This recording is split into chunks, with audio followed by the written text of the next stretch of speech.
1. Happy Wednesday, everybody. Welcome to the RP Show. Welcome inside. Episode number 1010 of your favorite daytime sports talk show. We're coming to you live on WQEE Radio and the streams, YouTube Live. Darren Moose Dupont joins me as we're set to do the exact same thing as we did yesterday and 1,009 days before that, Moose. And that's Talk Sports here on Atlanta's NHL radio show and the streams. How you doing, Moose? What's going on there in the NHL's Bermuda Triangle? Man, I'm doing well. It is getting hot. I'll tell you that. The morning is beautiful, but it's starting to get hot, and we got to get some air flowing in here. Yeah, for sure. Okay, well, hey, I know you got some busy things going on. You're broadcasting the Paralympics over there in Moose Jaw. You got the move going on. So listen, put it all on me. Let's hit sports talk now. And as we say, let me just say this. There will be no guests today. It's just Moose and I. And what's interesting about this is it's not just going to be quick, sick show topics. I got about 20. My sheet, and you've seen this many times, is absolute chicken scratches of all kinds of stuff to discuss here over the next 2 hours. And I want to bring in a lot of audience participation, okay? And just before we jump into the sports talk, I want to say this. My commentary, because if you just can't live without us for the other 22 hours a day that we're not with you live, you can always go to rodpedersen.com or listen on select. The best Saskatchewan radio stations, Moose, have my commentary every day. And in my commentary today, I talked about going fishing with Brad Dodge, because I had a lot of people write me yesterday, DM me, text me after the show, the 902 line. They're like, Rod, don't worry about staying on track with the show, because we love when you go off-roading. We love the stories. We love the stuff. That's what makes your show special. So, Darren, in the comments, when I posted it to Facebook about going fishing with Brad and how wonderful it was and how great it was for my mental health, because it took my mind off any worries I may have, some guy wrote in from Southern Ontario. His name's Scott Ford. Nice enough guy. But he said, just Google Will Ferrell and alligator, and you'll realize how dangerous that is. And I'm like, why do we have to be those people?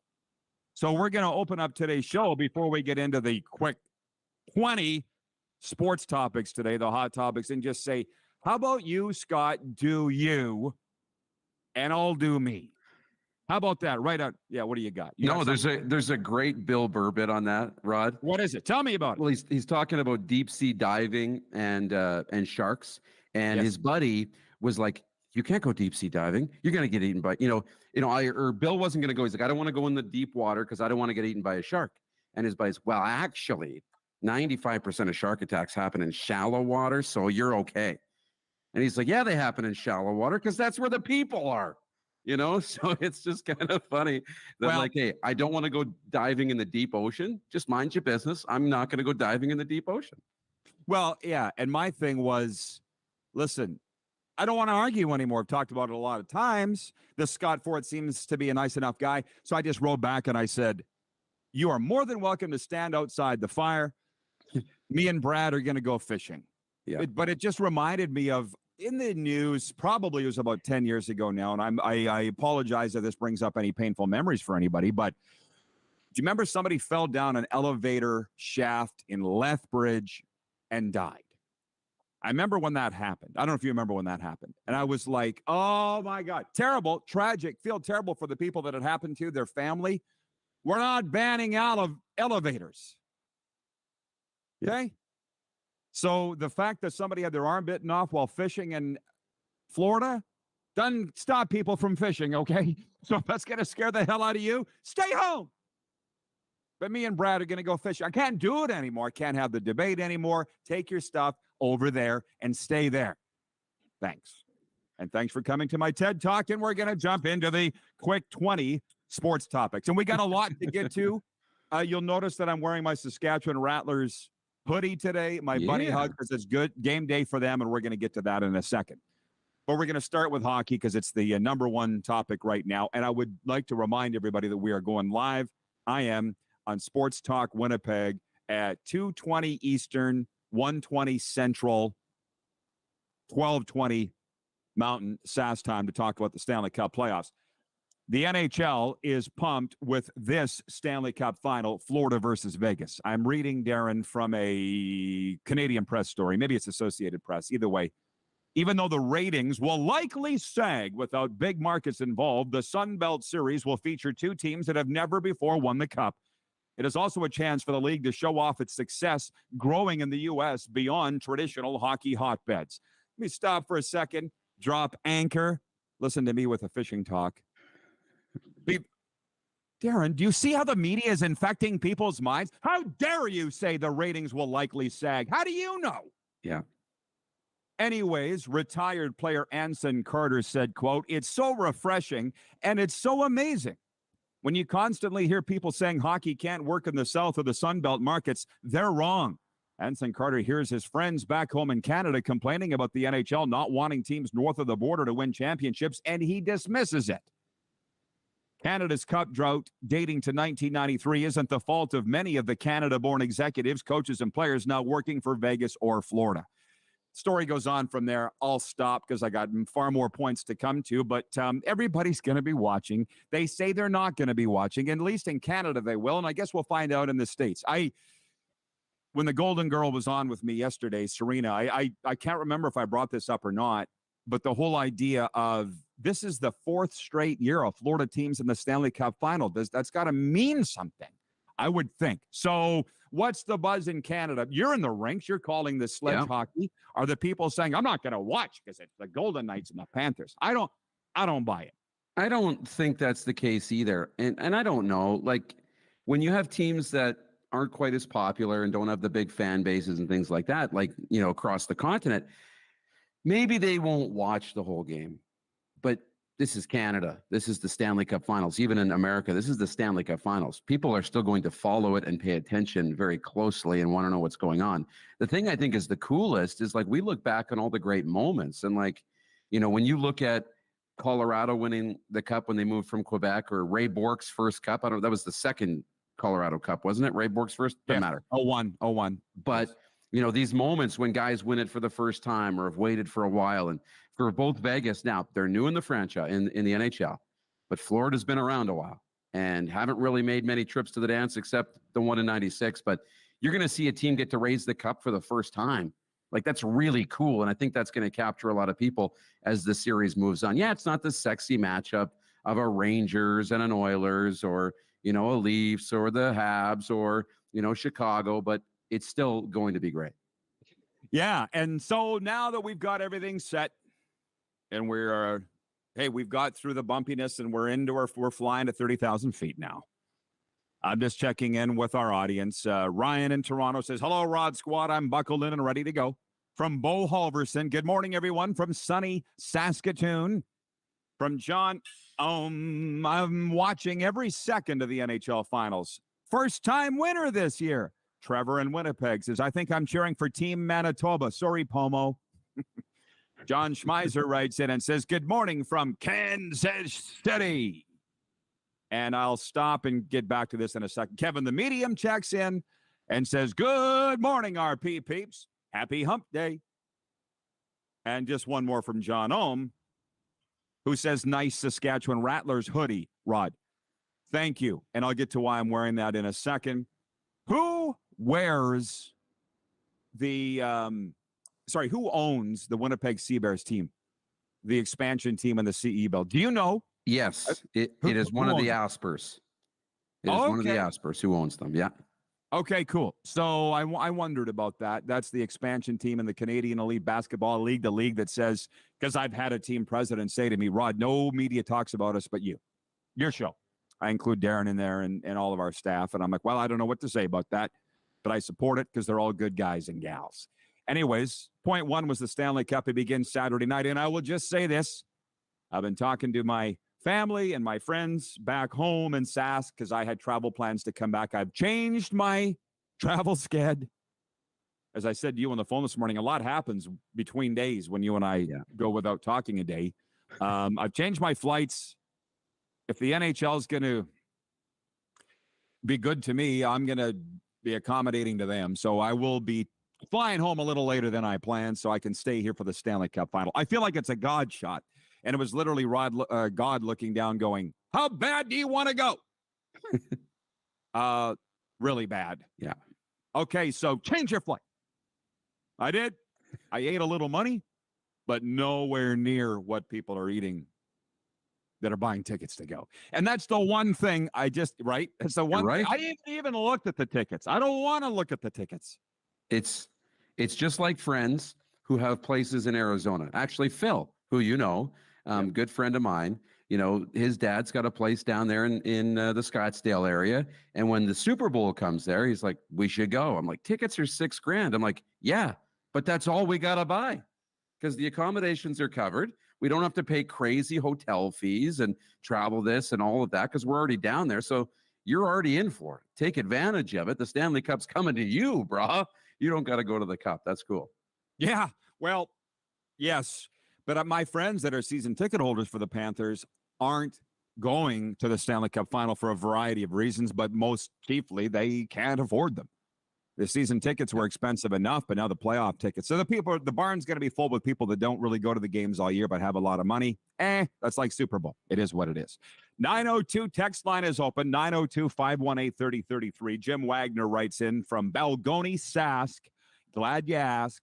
He says, morning, RP family. Cozy show today with just Roddy and Dukes. Here for a good time. Well, I can promise you a good time. And this is what I said to Darren. We're not on Game Plus television today because of a production double booking, if you will.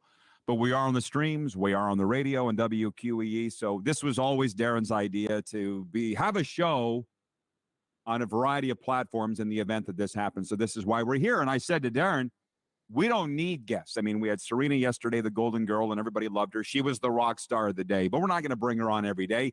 She's a special occasion guest. Yeah. And she knows that. We know that. And that's the way it's going to be. But I said, like, when I first started doing sports talk radio, there's no handbook for it. Trust me, I looked. And maybe, Moose, maybe I can now officially write one. Because to be honest, I had to find out by Hard Knocks, but I used to go to Phoenix. Everybody knows I spent a lot of time in Arizona. My plan was to end up there. But I would sit by the pool with a notebook and just write and listen to sports talk radio. They had 3 sports talk stations there in the valley, and I would just listen to what they do, take notes, how they did it, boom. It ended up being pretty successful with my former radio show. But the thing was, I couldn't write a sports talk handbook back then because as much as what we were doing in Regina is no different than what they're doing in New York. It's not New York. It's Regina. And they don't look at you like you know what you're doing. Yeah. But now, thanks to WQEE, Rhino Radio, thanks to Game Plus Television, thank you, Anthem Sports, and the wonderful people there. Now it looks like we know what we're doing. When in the end, we knew what we were doing for a long time. Yeah. Anyways, to point 2, I'm deferring to you, kid. Brad Tree-Living's now the general manager of the Toronto Maple Leafs, and I'm enjoying. And by the way, kudos to Darren Drager, our good friend Dregs. Yeah. The pride of Langenberg Sask for breaking the news that Brad Tree-Living's going to be the next general manager of the Toronto Maple Leafs. I'm just enjoying following the buzz. You have to understand, I'm smart enough I can figure it out on my own, that this is a tremendous hiring by the Toronto Maple Leafs. And people are saying, yeah, but this is one thing I saw. He got fleeced by the Panthers. He didn't. Whether it was Daryl Sutter's fault or the player's fault, I don't know, but Tree-Living made a great deal, especially when Matthew Tkachuk didn't want to be there. Are you going to pin what Tkachuk did this year in Florida and not in Calgary on Brad Tree-Living? He's the last guy. Lou was on here last week saying himself that Chucky was only half in Calgary, or at least not all in. That's not Brad Tree-Living's fault. Guy did a tremendous job. I don't even believe it was Brad Tree-Living that hired Daryl Sutter in the first place. So Brad Tree-Living's walked through the fire in both Calgary and Arizona, and I don't think there's a better guy out there for the Leafs to hire than Brad Tree-Living. That's what I think. How about you? You know, I'm with you. I like that move. And the reason I like it is because from all accounts, and I've never met Brad Tree-Living, but he's a good person. I have a lot, in my circle, the people I really truly like and the people I really truly trust, if you've got an opinion on somebody, I will take that same opinion because I know your character and who you are and trust you. Lose one of those guys too, just like you are, lose one of those guys. And when he says Brad Tree-Living is a tremendous first-class human being, I believe it. And so when you have a good person in your organization, that goes a long ways. And a player-friendly person and an employee-friendly person. So Brad Tree-Living is going to be somebody that people will want to work for. Hopefully players will want to play for. I think it'll go a long way and be a good thing. On the Tkachuk trade, I get it. He went somewhere else and he's having success. Okay? He was a 100-point guy in Calgary. He had that ability. But you know what? Sometimes if a guy doesn't want to be there, you have to move him anyways. So you can win a trade even if the other team ends up improving also. It was the best situation that could have happened was to get Weegar and Huberdeau, and we all thought the Tree-Living fleeced the Florida Panthers. Who knew that Tkachuk was going to go down and just thrive in the sun and just continue to crush it? That's great for Florida. Both teams can have success out of this trade, and I think over time, Calgary will come to like the trade. I think Huberdeau isn't going to look like last year moving forward. He's going to be much better. Start the presses. Game Plus Network is tweeting that we're live on Game Plus right now. Are they picking up the feed? It might be. Are we picking up the feed? I was actually going to tell you that, I feel so confident about our production and our stream. Do I want to tell Game Plus that we got this thing rocking and rolling? It's a DuPont Media production, and Game Plus has just tweeted that we're live on Game Plus television, which changes everything. What means we're on television across all 10 Canadian provinces and 31 U.S. states, but it doesn't change the fact that we're on WQEE radio and the streams. Does that mean we got to take a break? Yeah, guys, do we need to take a break? I'm sweating, and it's not because it's 29 degrees Celsius right now. I know, me too. Can somebody write in and tell me, are we live on television? Oh, my gosh. And we can take breaks whenever you want. What an outfit we're running here. From Kevin, the medium, who's also our sales coordinator, he says, should I know about these changes? What changes did we talk about? We weren't talking about changes. We don't need no stinking changes. Aaron McLeod writes in and says, hi, Rod, are you coming to visit the Maritimes? I wish. Why would I? Oh, by the way, I was telling Darren that I had in my other career as a recovery coach, I had a sober companion gig. And just so you know, the gig was to accompany somebody who needed to stay sober to the Craven Country Jamboree, Country Thunder, as they call it. The thing's canceled now. It's canceled. My client canceled. But that's the one thing. Don't ever, Darren, get into the recovery business. Because as our good friend Bobby Merrier, sober coach to the stars, told me when I first started, he's like, always just plan for a semi-truck coming at you from the blind side that you don't see coming in the recovery business. You think that's that way in broadcasting and sports, but it's not. It's 1,000 times worse in the recovery world. And the problems are big. Yeah. I don't know. I'm an hour ahead of turning into a squirrel, by the way. I don't know why that is. Don, our Navy friend, writes, like I'm saying my mind is gone all squirrel. But Don says, instead of overpriced tickets, you can be watching on the flat screen, beer fridge with cheap drinks close by, and the game's a couple of steps away, or the bathroom's a couple steps away. Yeah, for sure. This goes back to the you do you thing. Because I am thinking I'll probably go to FLA Live Arena for game one. I haven't told the Golden Girl yet. But I think I'm going to go down there. At the very least, I could pay $10 to get in. Free parking, see my peeps. I'll see if Thad and Jess, you've met all of our friends, see if they're going to go. I'm guarantee Serena won't want to go. But it's something my dad said once about being there. Because my dad was a Rider season ticket holder, Rough Rider season ticket holder. And he goes, you can't beat the smell of the smoke from the grill and the smell of the popcorn and seeing your friends. Yeah. That was my dad. So, Don, you stay home. But I kind of like to maybe go see my friends and maybe visit Pantherland and buy some of the overpriced Stanley Cup Finals gear that they're selling out there because you can't get it everywhere. Yeah. From Tallahassee, Florida, the Hockey Club podcast, Corey Pedersen writes in and says, Brad Tre-LEAF-ing, former Regina Pat. Yes, he was, which automatically makes him a fantastic person and very smart. Brad Tre-LEAF-ing was a Regina Pat and now the general manager of the Toronto Maple Leafs. For 1 second, I haven't received any messages from Game Plus Television that we need to take a commercial. Have you looked at your phone lately?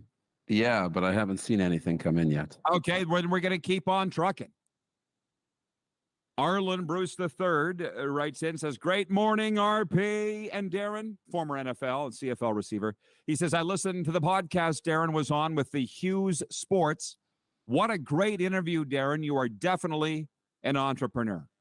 Well, since you're the boss, Moose, I will appropriately kiss your butt and give you some time to explain what you talked about on the Hughes podcast.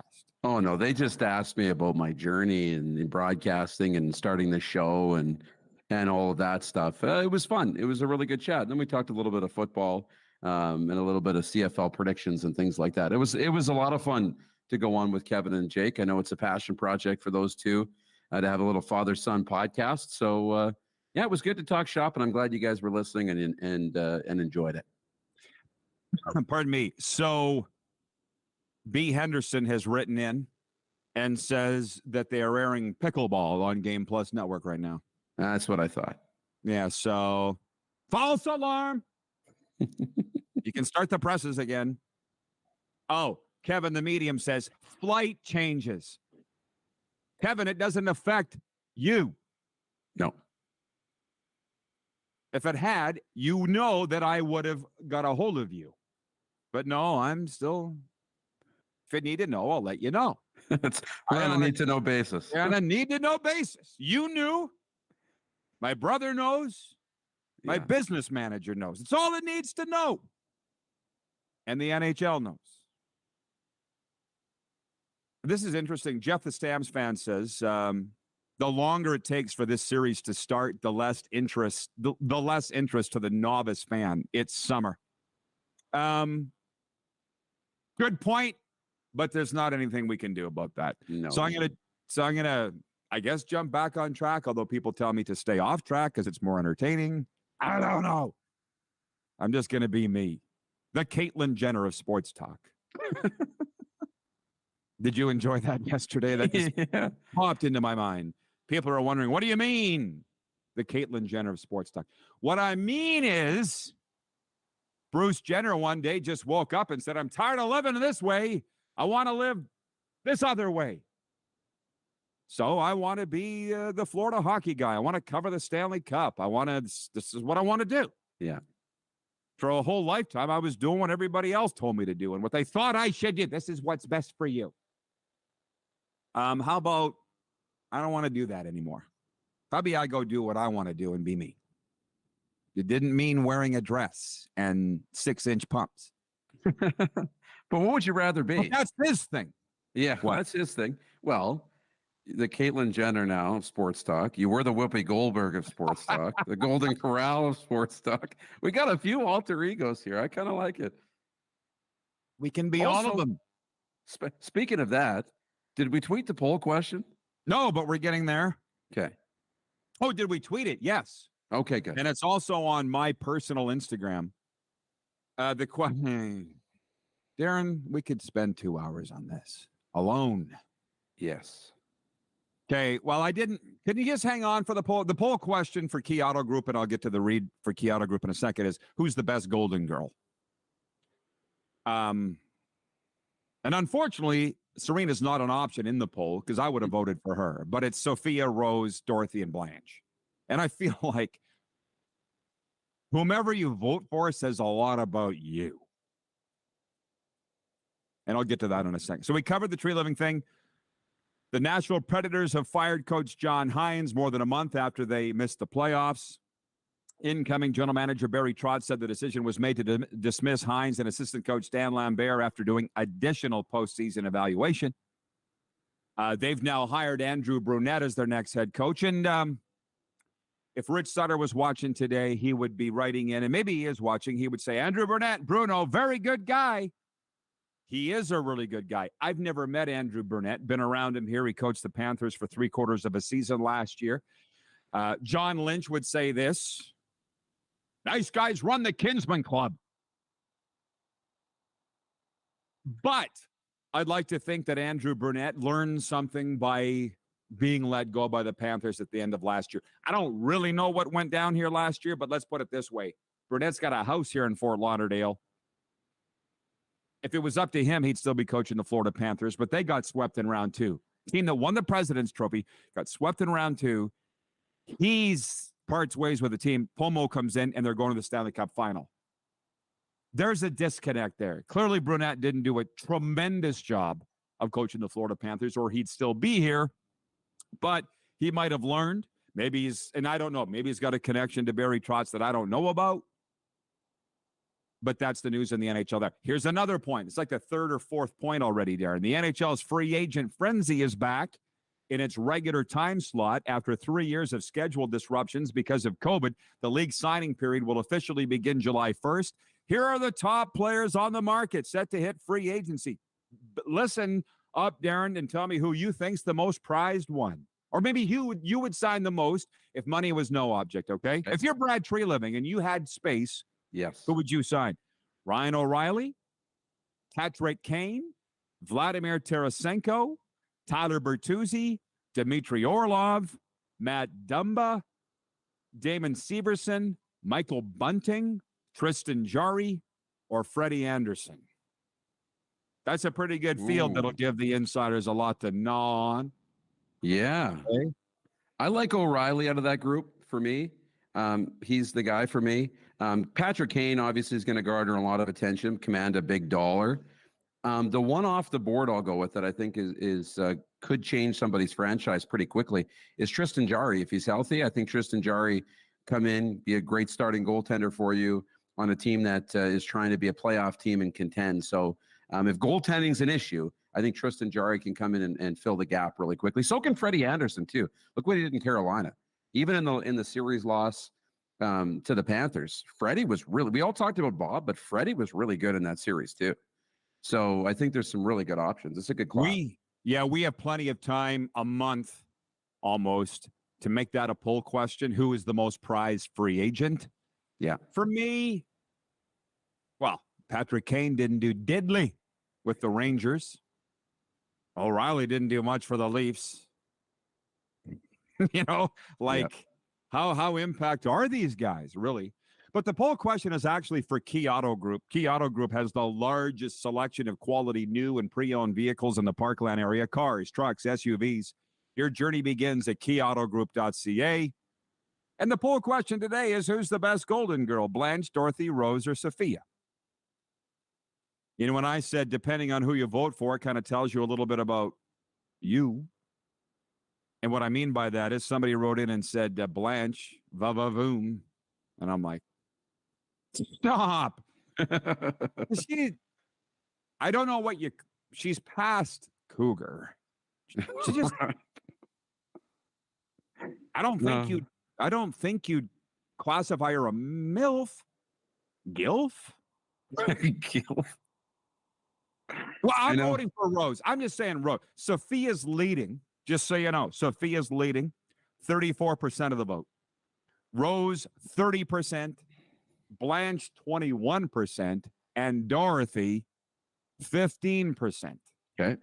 And from the Kevin the Medium writes in and says, it has to be Rose. Well, you have the opportunity to vote just like everybody else, Kevin.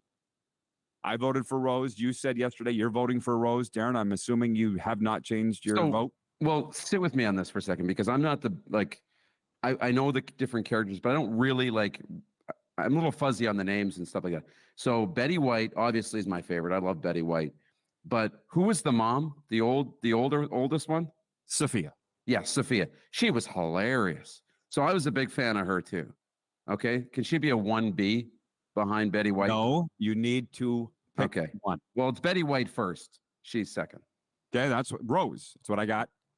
I feel like, again, we could do an entertainment show. I think you and I could very easily be this generation Siskel and Ebert. Yeah, we could.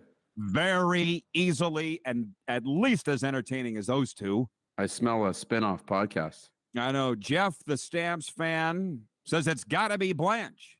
She's past Cougar, but so am I.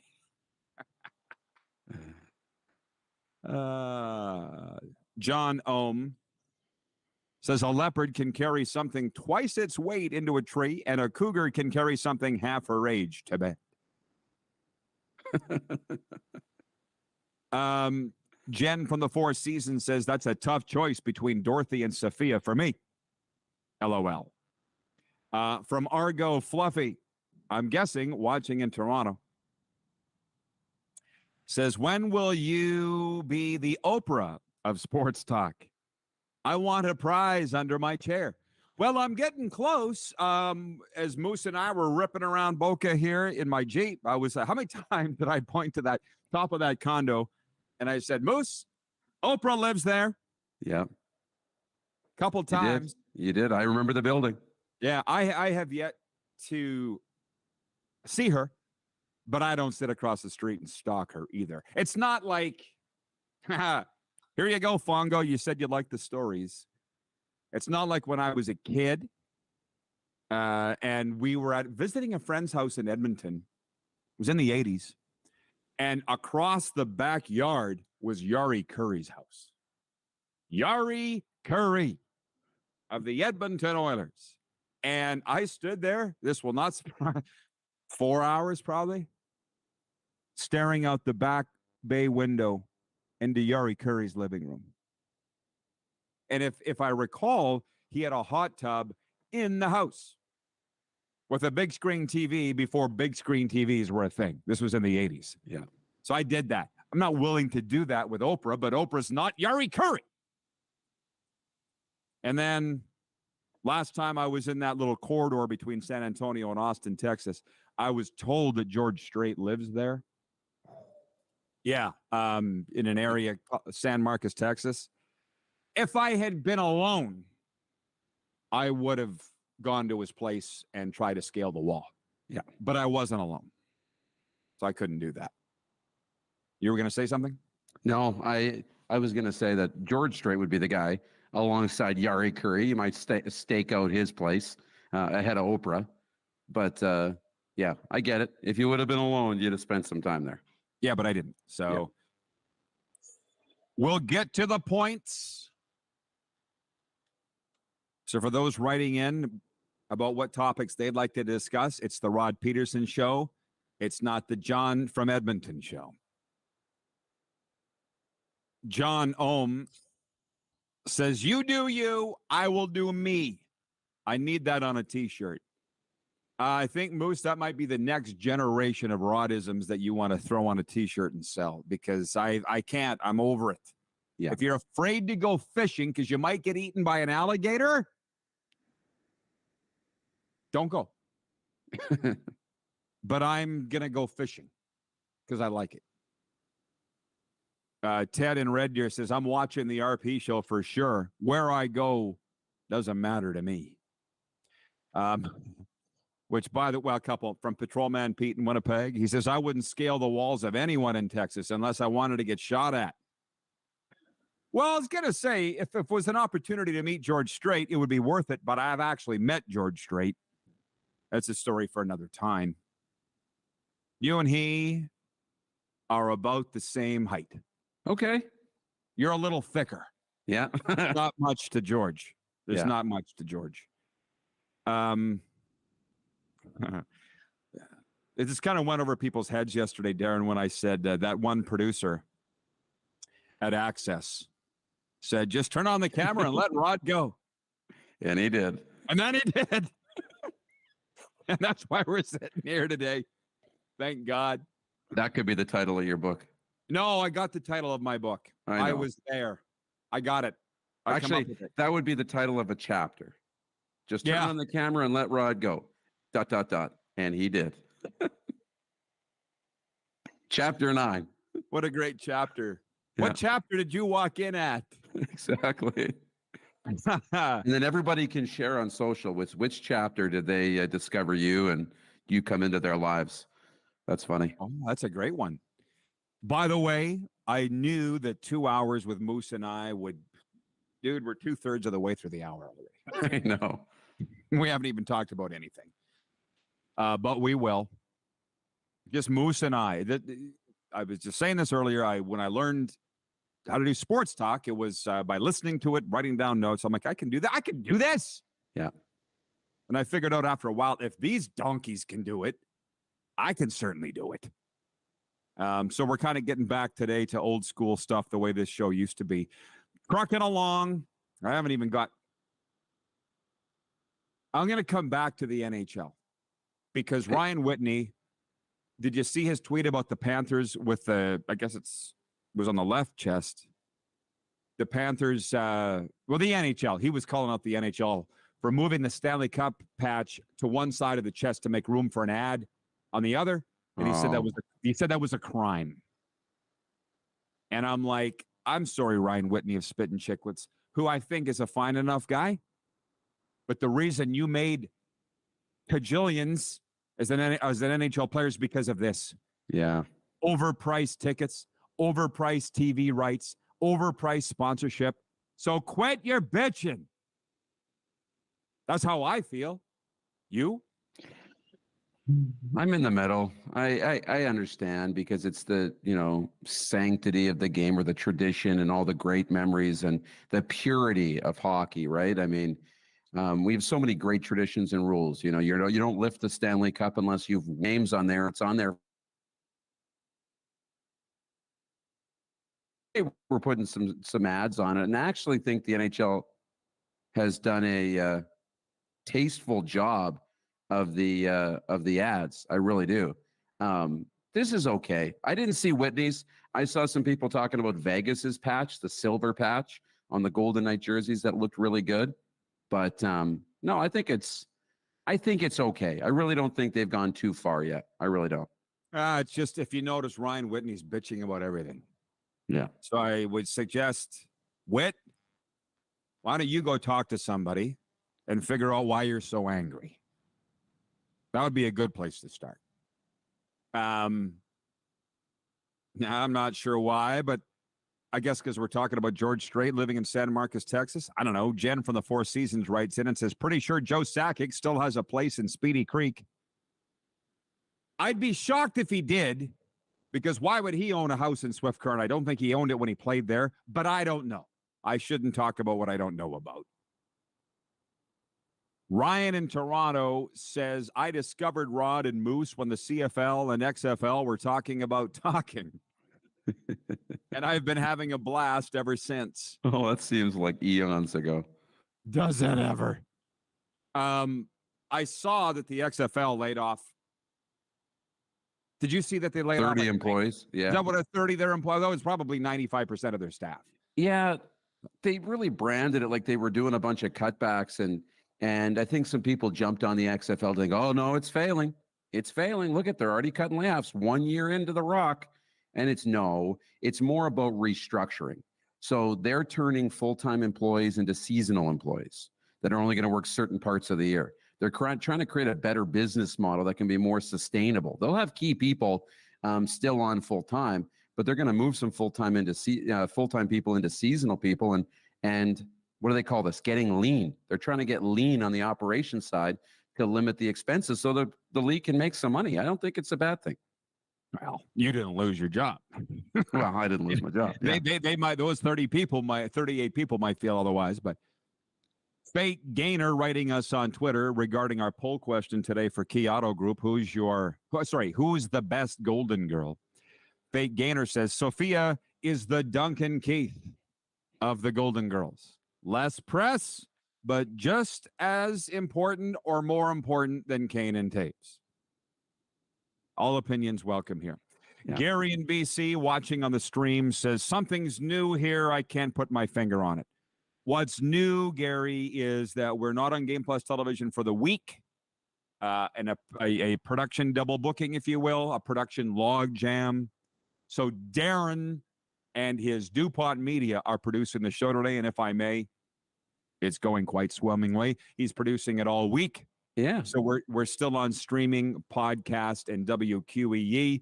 And the viewership is, in fact, up. Well, there's a couple things that are new, right?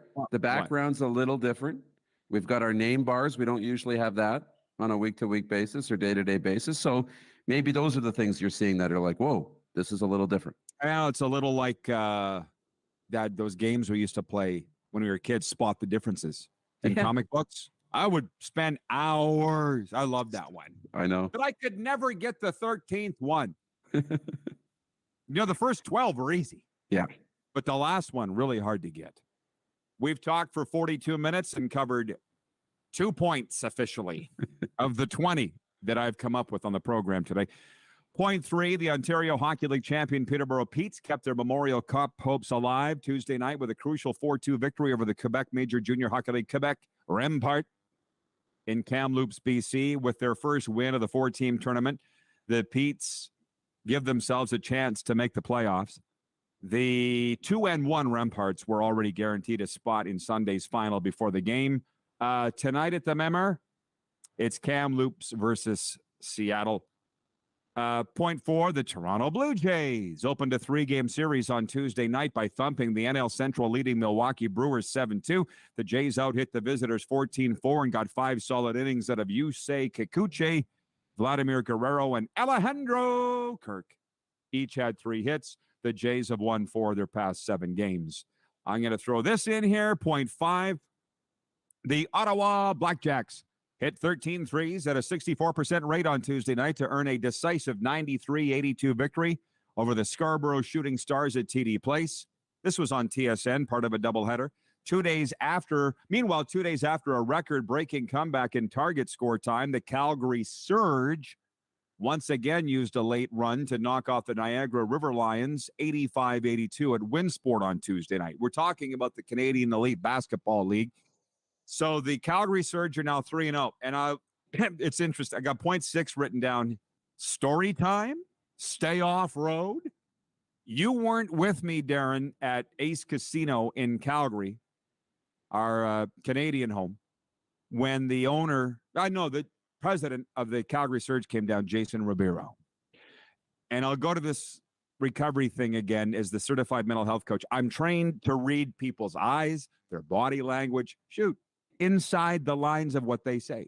And when I sat across from Jason Ribeiro doing the interview, I could see in his eyes, I'm like, this son of a gun is going out to win it. And people are going to say, well, they all are, right. No. To sound like John Lynch. No, this guy really means it. Sort of like if they don't win a championship in year 1 with the Calgary Surge, everybody's fired. I'm starting to think he's the Bill Foley of the Canadian Elite Basketball League. Jason Ribeiro of the Calgary Surge. Now, they're off to a great start at 3-0. It's really got me wanting to go to the games at Winsport. But you ain't never, I don't think, going to change the fact that I'm a Saskatchewan Rattlers fan, because they're one of the teams that said, and you were with me, Darren, you guys are the only ones that cover us. And they showered us with all kinds of, they're like, literally, take whatever you want. I got a hoodie, I got golf shirt, T-shirts, hats. That's my team. Yeah. And I think it'll always be my team. And they're home tonight to the Vancouver. They got to kick Vancouver's ass tonight at SaskTel Center. What do you think? Well, the colors are great too. When you got that kind of the green with maybe that sand on the Rattler, I think it's great. And I'm with you.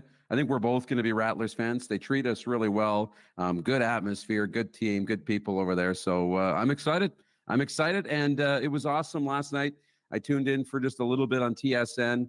My good friend Heather Morrison made her debut. She was on the court for part of the TSN broadcast. She's been working with the CEBL for a couple of years now and got the promotion up to the TSN main feed. So really exciting stuff. Congratulations to her. That's the thing. I don't have my finger on the pulse of everything, believe it or not. I thought the breakdown in mainstream media, and trust me, it's brilliantly timed for us in our show, but I thought the breakdown of mainstream media would hurt some of these lower level leagues. And let's be honest, they are.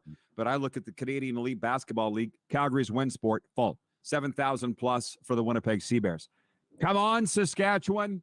Can you beat 7,000 tonight? I'm pretty sure they've never had a crowd bigger than that.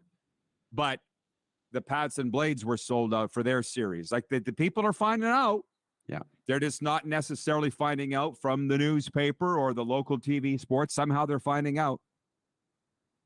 And just stopping for a second on audience participation here. Gary in BC says, with regards to the changes here, he says, awesome. Well, if you two are involved, it'll be successful. Thank you, Gary. I appreciate that. This is only for the week, by the way. But it's nice. If you've noticed, it's 12:47 Eastern, and we have yet to take a commercial.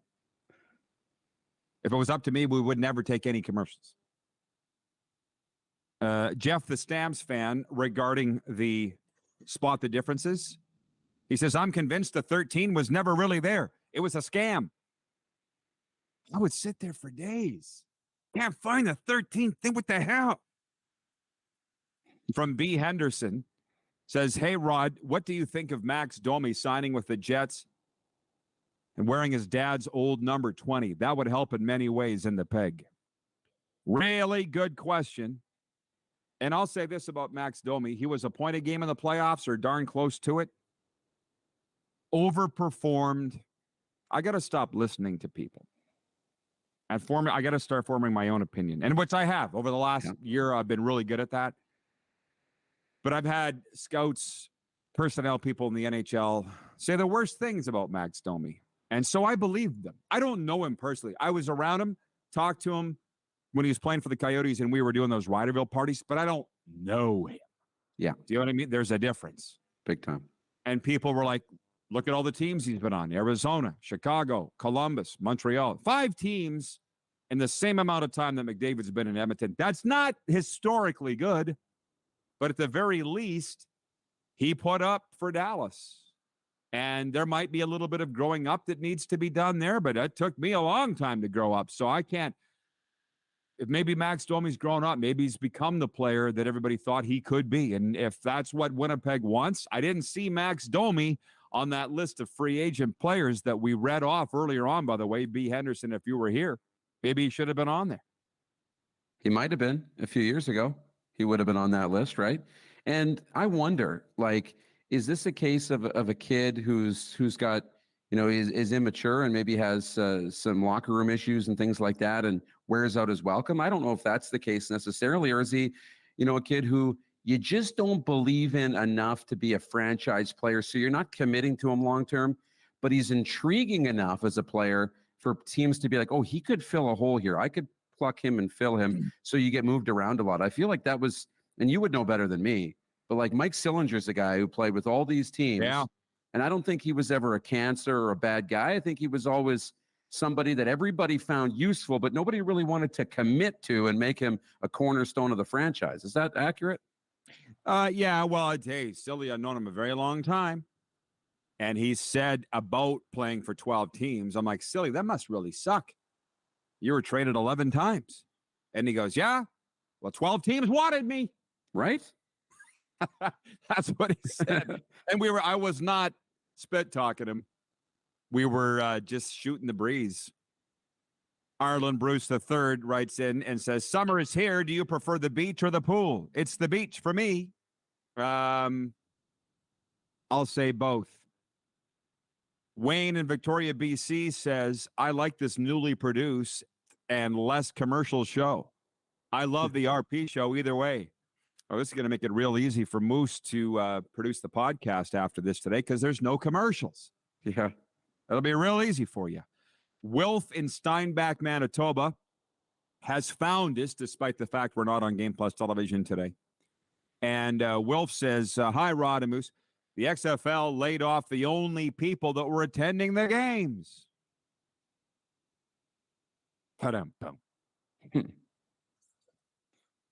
They didn't draw well. I feel like they really did everything they could by hook or by crook to get through that first season or whatever they want to call it under the rock. And then after that, we'll see. By the way, coming up in our points, rest versus rust argument, The Canadian Football League preseason, who's standing out? Number 9, Anthony Bass apologizes again.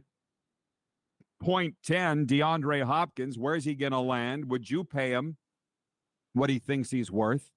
Should John Gruden get back to the NFL? And the NFL set an all-time attendance record last year.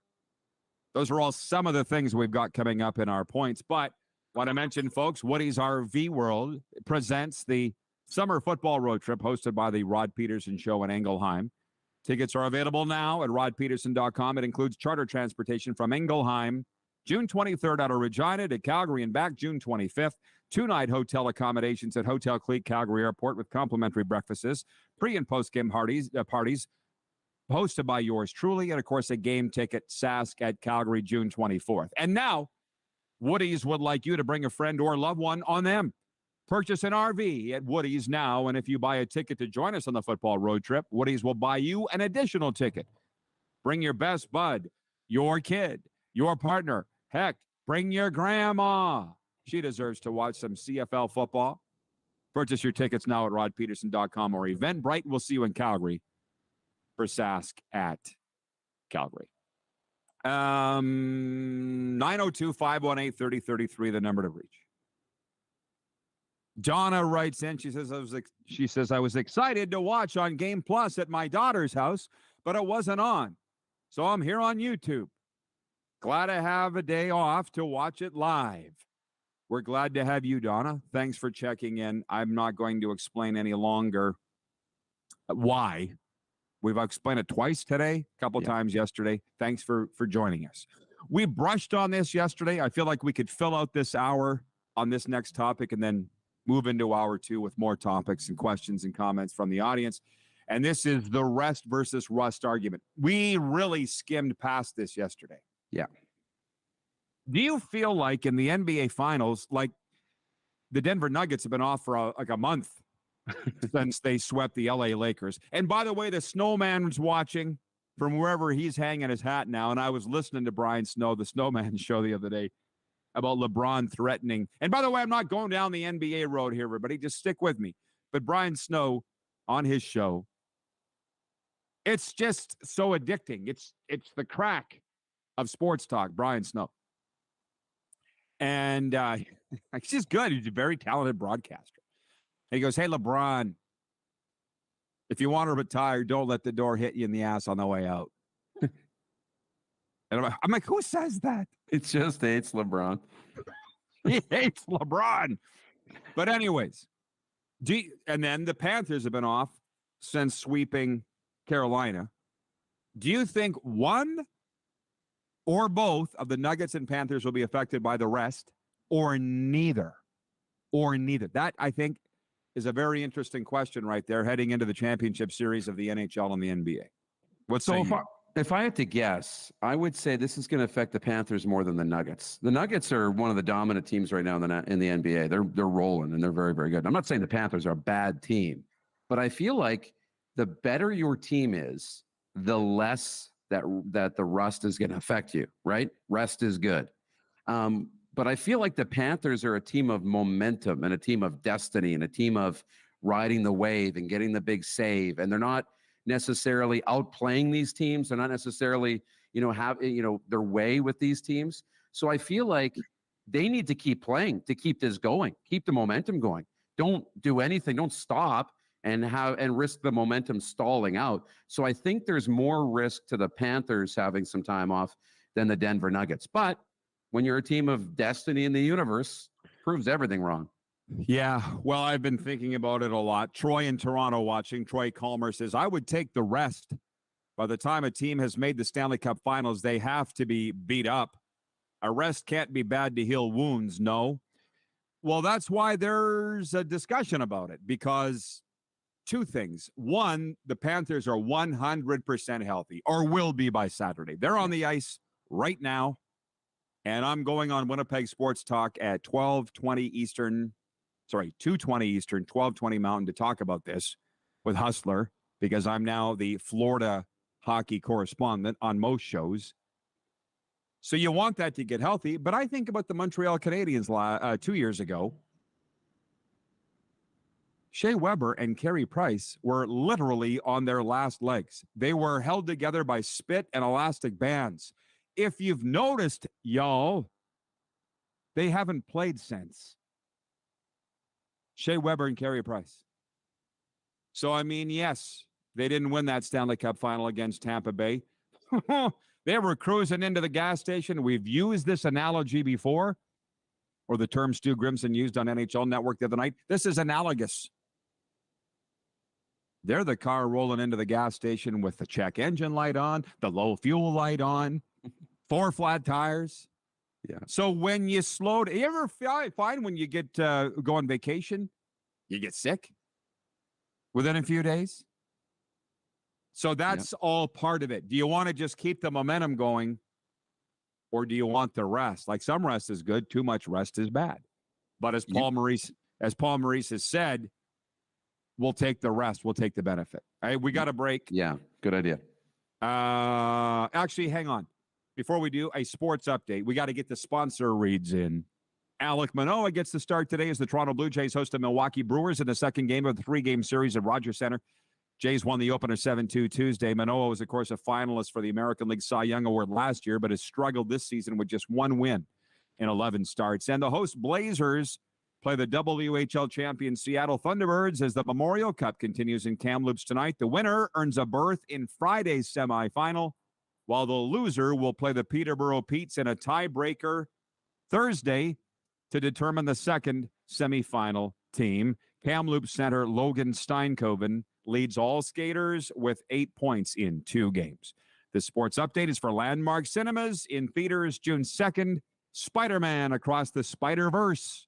Miles Morales returns for the next chapter of the Oscar-winning Spider-Verse saga in theaters, Landmark Cinemas, beginning June 2nd. Hour 2's ahead today, just on WQEE, podcast and streaming.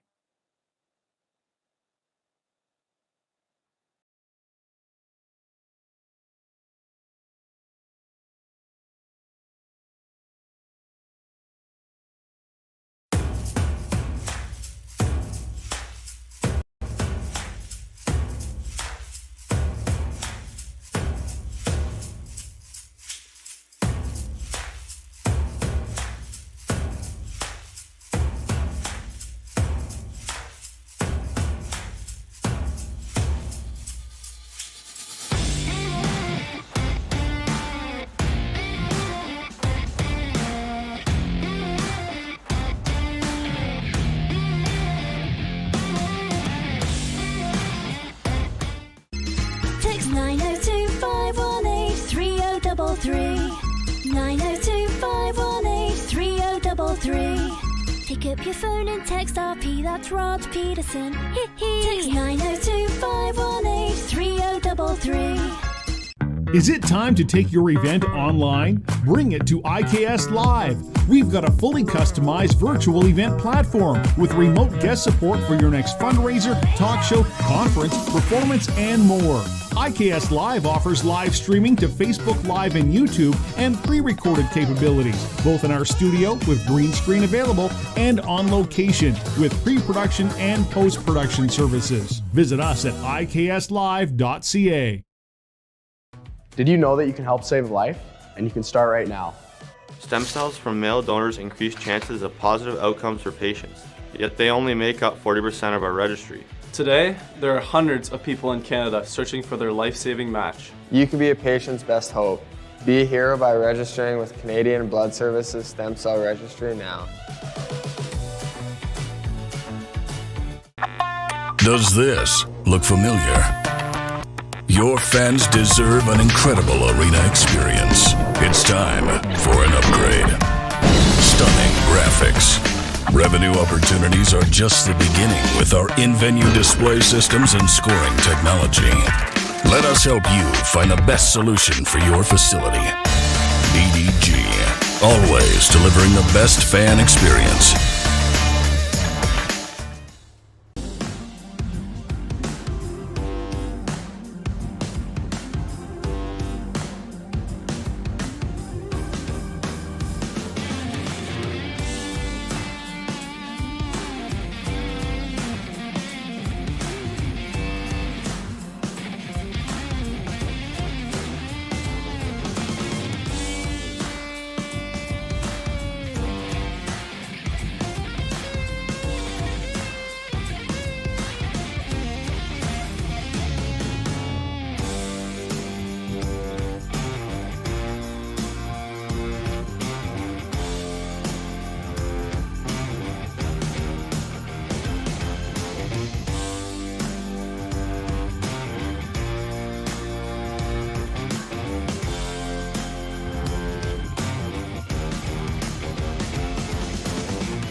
1.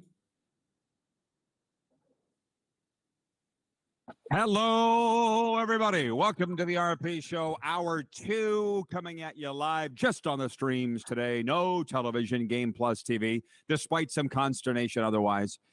We are on WQEE Radio, where we are Atlanta's NHL show, and we're on YouTube and podcast. And I am going to jump into the comments already here in Hour 2. Moose is with me. He's in the NHL's Bermuda Triangle. I am in the Florida studio getting ready for the Stanley Cup Finals. We've got a lot to get to there here in Hour 2. But for the third time today, I'll explain that we're not on television because of a production double booking, but it's okay.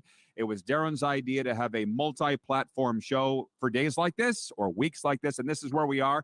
But if I may, there were some people, Moose, yesterday complaining for good reason about some choppiness in the feed and so forth. And today, as I'm looking at the feed, it's as smooth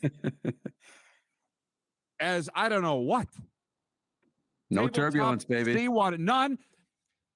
Can I pat myself on the back and dislocate my shoulder by saying this was my idea? Can you tell the people how this was my idea? Because I don't get many chances when it comes to the tech stuff to shine because I'm such a sycophant. Nincompoop when it comes to that. You don't. And the thing is, it's like, my biggest concern, it's a lot of computing power to put a television show on the air. It's a lot. And trying to run the cameras and the screens and everything. And it started to get a little slow. And you had this great idea. You're like, what if you ran the video call off a separate screen and saved the space on the computer just to get us on the air? And like, I might actually be able to do that. And so sure enough, got the second screen hooked up and, Bob's your uncle. Well, Bob's your uncle.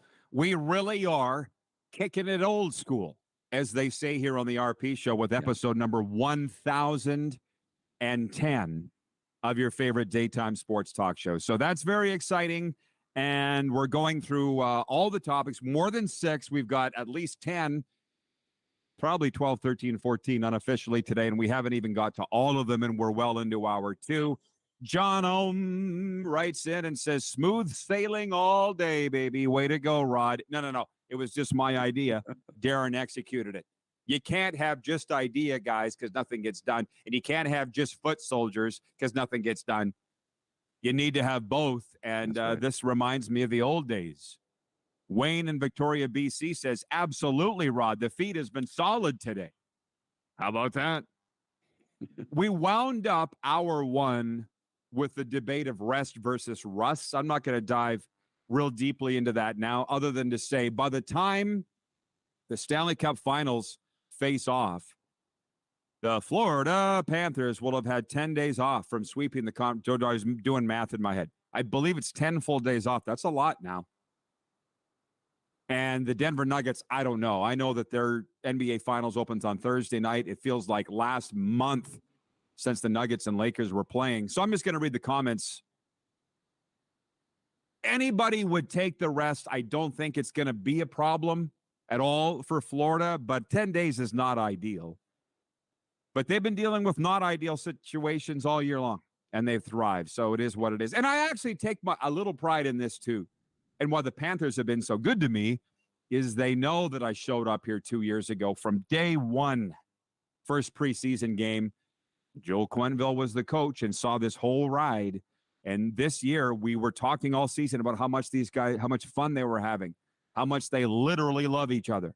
This should be nobody pays attention to this stuff but me and my circle of friends. But you need to have fun in what you're doing. You need to get out of bed in the morning and want to race into work. You need to. When that stops, or when you don't want to come home for various reasons, that's a problem too. So the Florida Panthers got a lot going here, and that's why they're in the Stanley Cup final. Paul Jefferson writes in and says, hello from Humboldt, Sask. Did I miss the Memorial Cup discussion? A little bit. Yeah, we can come back on that, but that's not what we're talking about right now. Brett Taylor writes in and says a lot of people have, who I believe is in Calgary, Brett says a lot of people have agreed with the experts and bet against the Panthers in 3 straight series, yet here we are. I've bet against them in every series, and that's why I'm doing it now. Yeah. I'm betting on Vegas in 6. You were saying Florida in 7. That's right. When the Golden Girl comes on here later in the week, Yeah. Serena, I'll let her speak for herself. But she did tell me, she goes, she had a deja vu moment. You know, when you go, oh, I dreamt about that last night. Or she goes, I woke up, I had a dream. I got feeling, she said, not a dream, I got feeling that the Florida Panthers are going to win the Stanley Cup. And she goes, and my gut is never wrong. Yeah. So there's that. And before I talk more about the Golden Girls, Wayne of Victoria, BC says, my heart is with the Panthers as I'm an underdog fan, but if I was a betting man, I'd pick the Golden Knights. Okay. Brooke in Winnipeg says the biggest problem the Panthers are going to have with the finals figuring out how to spend a day with the cup in the coming months. Let's go, Cats. Yeah. I'm excited about this. There was a email come out from the Florida Panthers today. They're going to have watch parties for games 1 and 2 at FLA Live Arena Saturday night, Monday night. $10 to get in, free parking. Funky Buddha giving out free beer on Monday. Some other alcohol. Jameson whiskey Funky Buddha beer Saturday, Jameson whiskey Monday. Let's get everybody pissed. Which, by the way, you've lived here now, you've been here, Darren, to realize it's not that easy to get to the rink. That's why I get so upset at the Glendale thing. Or even Ottawa, they bitch. It's 30 miles from downtown, or 30 minutes, whatever. Not that easy to get to Sunrise. All my friends live Pompano Beach, Fort Lauderdale, close around here. Like, it's not easy to get there. Either you want to get there or you don't. Yeah. It's that whole excuse thing. Okay. There are football fans that watch this. Hang on. Before we go into the CFL thing and what I said we were going to talk about, and it's who's the preseason standouts and la-di-da-di-da. Let's break it down for 1 second. Who has the edge in goal in this series? It's got to be Florida. Yeah, it ain't even close. Yeah, it's got to be Florida. Who has the edge on defense? I think Vegas does. It's pretty good. But it's pretty close. Well, okay, we'll give it to Vegas. Okay. Obviously, I didn't spend a lot of time on this. Because if you want to look at forwards, yeah, look at what Kachuk's doing more than anybody on Vegas has done in these playoffs. Marchessault's been good. Eichel's been good. Mark Stone's been Mark Stone. Yeah. So I'm like, if you're going to give Vegas the edge in forwards, I'd kind of think maybe you want to give the edge to Florida on D, but maybe not. I mean, let's stop. Look, people think of this. Ekblad and Radko Gudas. That they forget about Brandon Montour. Monty. Yeah. Who wasn't even a household name in his own house up until these playoffs.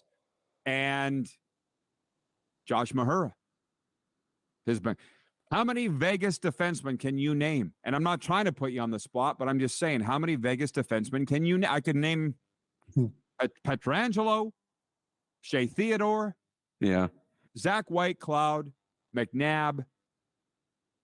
They got a top 4. That's pretty good. Yeah, that's not bad. That's the thing, maybe defense is a wash. Maybe defense is even, and the forward edge goes to Vegas. The thing is, though, Vegas probably, they're coming in as the betting favorite. So it's not crazy to think they have the edge in 2 out of the 3 position groups. But that's been Florida's MO. Wow. If you would have done the same check against Carolina, it wouldn't have come up in Florida's favor. Against Toronto, against Boston, right? But this is a team that finds a way. I think there's that box for intangibles, right? And Florida's got a lot of intangibles. There's more than even that, which I'll get to, but this is the most interactive show on television, radio, or streaming. It just is. Evan is watching in Manitoba. Evan Charbonneau. He says, it's been 27 years since the last Cup appearance. I've waited for what feels like an eternity. Been through some hard years to see my Cats in the Stanley Cup final, and he is hardcore. Evan Charbonneau is a hardcore Panthers fan. We've had an association over the past couple of years. people discount, I think, the drought that it's been. You got to understand something about the National Hockey League. I mean, I've been around it with my dad, working in it for somebody, but this is the first time I've really been in it and seen it from the inside. And the Panthers people have a chip on their shoulder, and their fans too, that people don't take them seriously as a hockey market. They really do. And so don't discount that either, by the way. That's more their staff and fans than the players. But you don't think the players can feel that? Trust me, they can. The players can. From Gary in BC, he says, you never know. Paul Maurice is really getting everything out of the players right now. Florida could win it. John Ohm says, by the way, so who's the underdog then in the NHL Finals? We're getting there. Patience, Grasshopper. We got 2 hours to fill. I'd hate to go on a date with John Ohm. Come on, is it dessert yet? Where's the bill? Let's go. Drop your pants. Hey, John's on a schedule. Not a lot of time to waste. He's not a time waster. I'm cutting that clip. Anyways, the underdog is very clearly the Florida Panthers. They've been in the underdog in every series to get here. Yeah. So, John says, watch it, Rod. And from Safe Moondog says, drop your pants. LOL. Well, I mean, how old are you? Like, what is it in Jerry Maguire? I'm loosely quoting what Rod Tidwell said. Single mothers have been to the circus. Right? That's right. That's right. John says, I'm on a schedule for goodness sake. And Evan says, we love the underdog status in Florida. It's worked so far. So it's fair. John, you know this. You're a smart guy. Everybody knows Vegas is favored, and Florida's, they know that. They know that. Nobody, you couldn't tell anybody with the Panthers that they're the favorite in this series. They'd laugh at you. That's right. That's why I asked Darren to look up what the Bet Regal odds were. And all there is posted is game one odds, and the Golden Knights are favored by 1.5 goals. And I'm like, I could have done that. But it's for people that don't understand the sports. That's why they have those odds. I don't really need. That's why I watch games with the sound down. I don't listen to the panels. I don't need to hear what they're saying. I can see what's going on myself. Yeah. Anyways, speaking of dating at an older age, the poll question today is for, as always, our friends at Key Auto Group. But the poll question is, who's the best golden girl?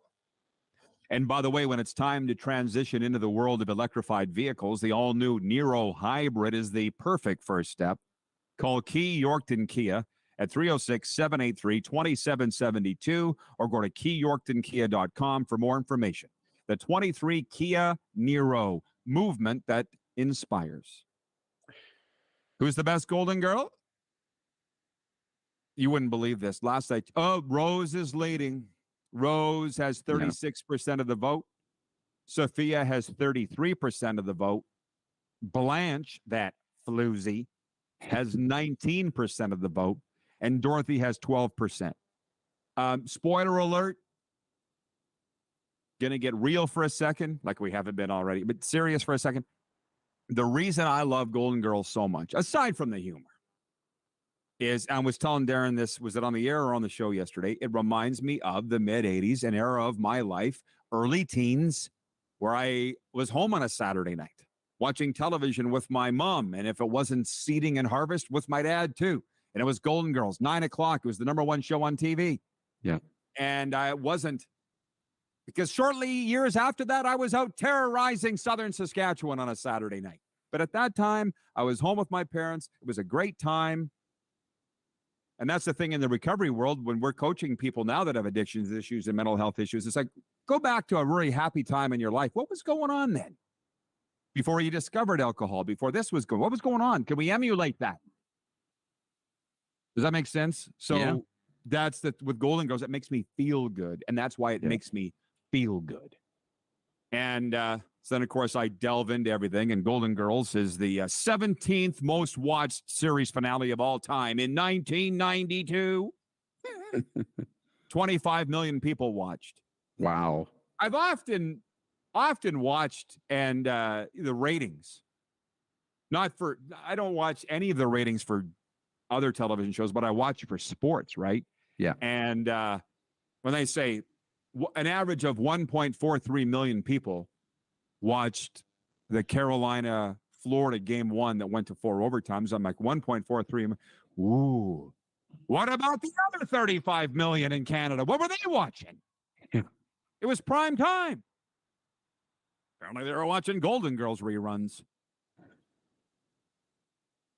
I'm just saying not everybody's into sports. Apparently these people exist. Donna says Rose for gold. Jen goes on to say, cheers and night court too. Hello. Marquee post. Like, apparently there's a new night court coming out, and I'm like, who would watch that? Not me. Yeah. So I think to wrap up the NHL preview before we talk about other things, Wayne in Victoria, BC says Rose was hilarious on Golden Girls, with Sophia a close second in popularity. Well, the results are saying that exact same thing. Goaltending, Florida. Defense. Okay, we've gone through that. Yeah. You said the intangible, which clearly we're given to Florida. But the one you didn't talk about, he says, where's the gong today? John, you commented so much, I can't sit here. I'd be sitting here going like this with every time you commented. Can't do it every time. Like, people would be evacuating their houses if I hit it every time you commented, which is fine. Coaching. We did not get to the extra box. Right. That is very, very, very important. I don't think people understand the importance of coaching. And unless you have been inside the sports industry, you really don't understand the importance of coaching. And just a quick side, Matt Dominguez, my good friend, the Big D, number 88, Saskatchewan Roughriders, I'll never forget.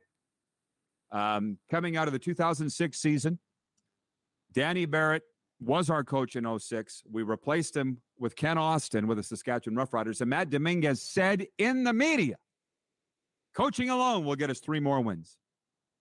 And I thought, well, you would know better than me, but what a bold statement to say. And damn, if we didn't have 3 more wins and go from 9-9 under Danny Barrett in 2006 to 12-6 under Ken Austin the next year. Yeah. The point being, Matt knows, and that's probably the first time it came on my radar that, holy smokes, not just any jackwagon can stand on the sidelines or open the door. You kind of got to know what you're doing. So we got 2 coaches here in Bruce Cassidy and Pomo who know that we're doing what they're doing. Who we giving the check to? Cassidy has been to 1 Stanley Cup final before. Pomo has not, I don't believe.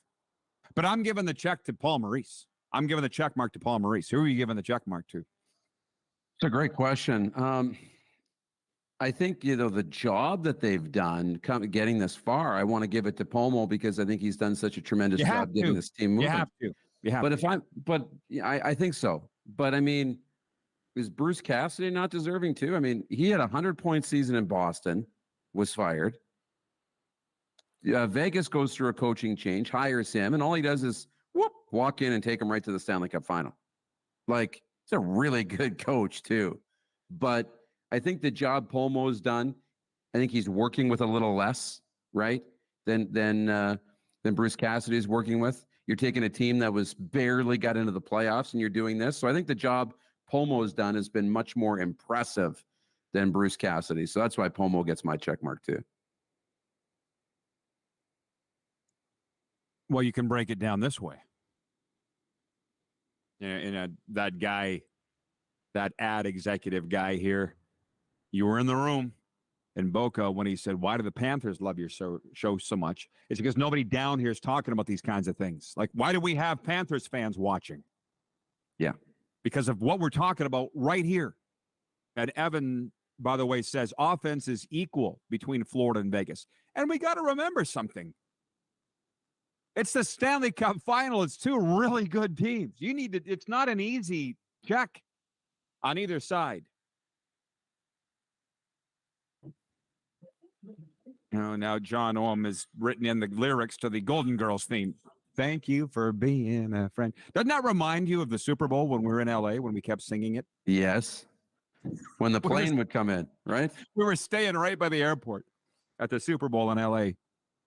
And every time we saw a plane come in, we'd start singing, thank you for being a friend. The Golden Girl was with us. Man, we had a great time. Oh, so good. But how you could talk about this is one game, because hockey's so much different than football. One game.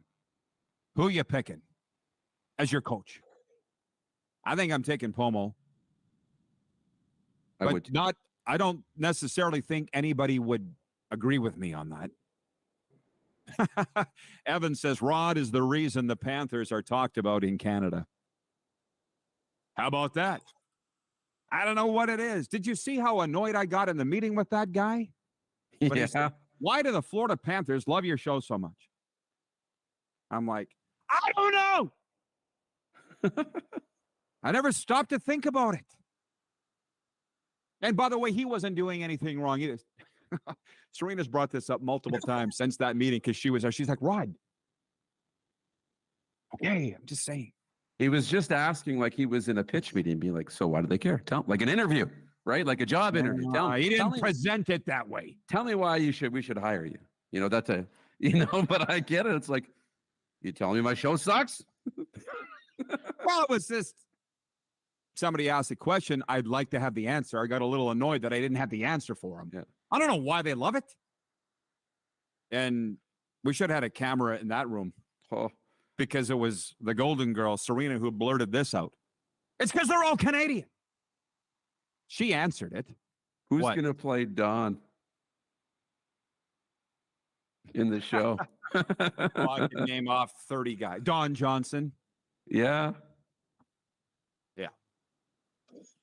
Arlen Bruce III, just for spits and giggles, writes in and says, RP or Darren, what current player in any sport would you pay big money to see? Big money. Like $1,000 a ticket and up. I would pay to see the new number 1 NBA draft pick in San Antonio. Wow. Chumbawamba? I can't remember his name. I'm just going to call him Chumbawamba. And I don't cancel me because you can't remember the kids. RP, hey, Ryan O'Radio checks in, says RP show is Atlanta's NHL show. That's why Ryan comes in from the peanut gallery. Yeah, thank you. I didn't have the answer for the guy, and I felt like a dork. I think that's why I got upset. Who would I pay thousands? Assuming I had thousands to burn? Because I'm thrifty. I mean, listen, I ate a lot of money to change my flight coming out of here to stay for the Stanley Cup Finals. A lot of money.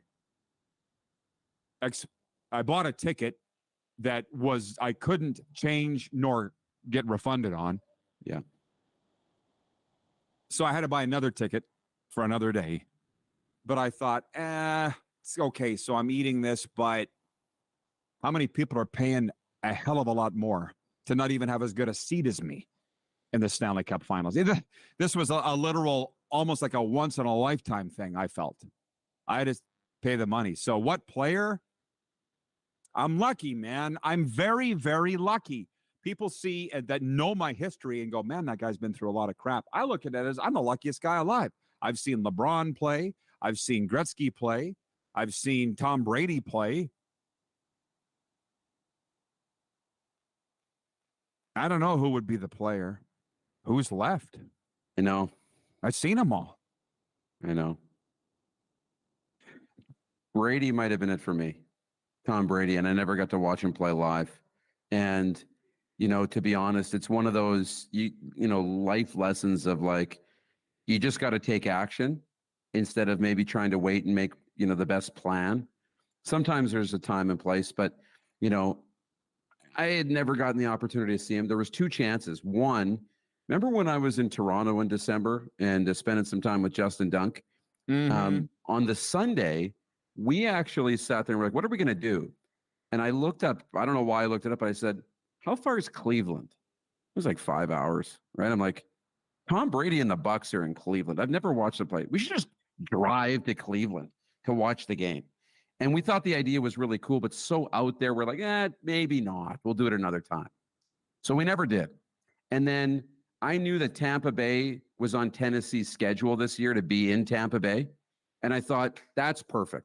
I'll call up Rod. I'll say, meet me in Tampa Bay. We'll go to the Titans and the Bucks, and I'll see Tom Brady play in 2023, 2024. Sure enough, he retires in the offseason before, and I never get the opportunity to see him. So he would have been the one guy, though, that I would have paid the money. It's quite interesting that AB would ask that question, Arlen Bruce III. It's a great question, but I would say it's not about an athlete. Right. And I think I've been somewhat spoiled because there's some crappy things about working in this industry, but there's some great things about working in this industry. And one of the great things is having to be around all these great athletes and see them over the course of a career and a lifetime like I have. Maybe you should ask me who's the one singer that I want to see, and it would be George Strait. Everybody's going off down here about Taylor Swift tickets, and if she was playing in my backyard, I wouldn't open the blinds. But that's just her. George Strait, he would be the guy, and I've seen it already, but that's just me. We have some people writing in wondering about the Memorial Cup. Let's spend a second on the Memorial Cup. I did have it here as one of my points. Tonight, it's Kamloops versus Seattle. I've been watching the games. I mean, the good thing about these Stanley Cup conference finals ending early-ish is they haven't been preempted by NHL Network talk show programming. They've had on games for the Memorial Cup. They haven't been great games. I mean, 10-2 isn't awesome. Peterborough finally won last night to make things interesting, 4-2. I didn't really dig into why, like if Quebec City played their backups or stuff like that. I don't know. A lot of this is the mental thing. I used to think maybe, here's the situation. Quebec's already in the final. How hard are they trying? That's not a maybe.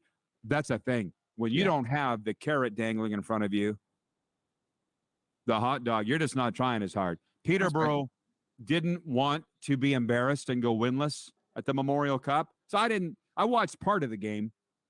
I didn't watch all the game, but I could see Peterborough was really trying. Quebec was too, but not as hard as Peterborough. So the question is, who wins tonight, Kamloops or Seattle?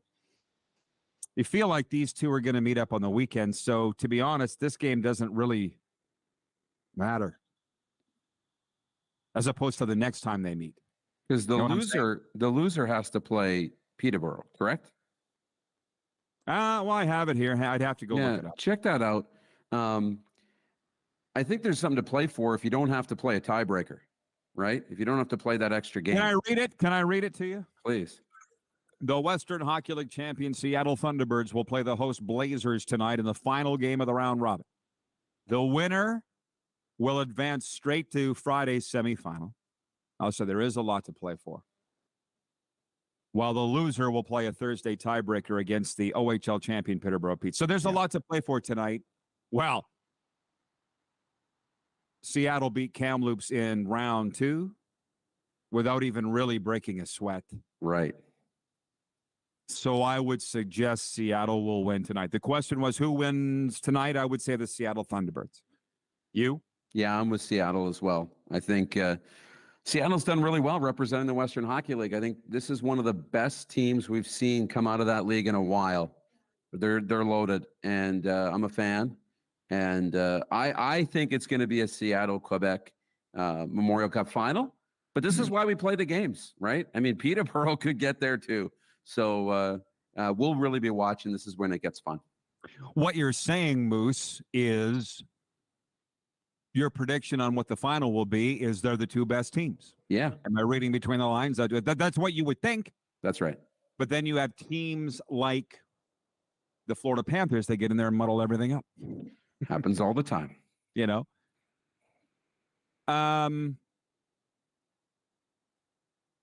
B. Henderson in Winnipeg says Pomo versus Cassidy, both first-year coaching their respective teams.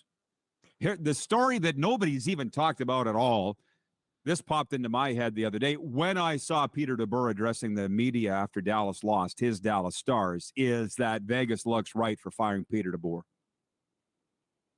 I don't think, not that he deserved it. I mean, I don't know Peter DeBoer. He's had a great career. My point is that they won with the guy that they hired after they fired Peter DeBoer. But it's like nobody wants to talk about that. I feel like that's a Canadian hockey thing, Moose. Let's leave that alone.